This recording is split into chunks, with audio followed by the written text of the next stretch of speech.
যোৱা কেইটাও বছৰৰ পৰা আমি দেখা পাইছোঁ যে এই ধৰণৰ মঞ্চ সাধাৰণতে য'ত আমি সংবিধানৰ শপত লওঁ তাত সংবিধান পিছত থাকি যায় আৰু নিৰ্বাচনী কথাবোৰ সন্মুখত থাকে। যদি সভাৰ ভিতৰত শপত গ্ৰহণ যদি বাস্তৱভাৱে আমি সংবিধানৰ শপত ল'বলৈ গৈ আছোঁ, সাংবিধানিক কথাবোৰ পাতিবলৈ যামগৈ, অসমৰ কথাবোৰ পাতিবলৈ যামগৈ, তো নিশ্চয় আমাৰ দলৰ সহযোগ থাকিব।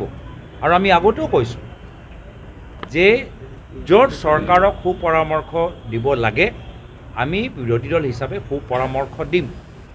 কিন্তু আজিৰ তাৰিখত আমি দেখা পাইছোঁ যে অহা কাইলৈ দৰে যিখিনি মঞ্চ বা অনুষ্ঠানবোৰ ইয়াৰ আগৰ বিভিন্ন নিৰ্বাচনৰ পিছত বিভিন্ন ৰাজ্যত আমি উদাহৰণ চাই ক'ব পাৰোঁ এইবোৰ নিৰ্বাচনী মঞ্চ হৈ যায়, সংবিধান ক'ৰবাত থাকি যায়।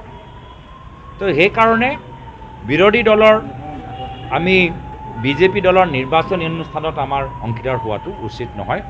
হয়, বিধানসভাত আমাৰ বিধায়কখিনি নিজৰ সমষ্টিৰ কথা, অসমৰ বিভিন্ন আমাৰ থলুৱা আমাৰ কণ্ট্ৰেক্টৰসকল, নিবনুৱা যুৱকসকল, চৰকাৰী বিষয়াসকল, তেওঁলোকৰ পক্ষত আমাৰ ফালৰ পৰা যিখিনি কথা আগবঢ়াব লাগে বিধানসভাত নিশ্চয় আমি সেই আমাৰ কনষ্ট্ৰাক্টিভ ৰোল, সক্ৰিয় ভূমিকা আমাৰ থাকিব।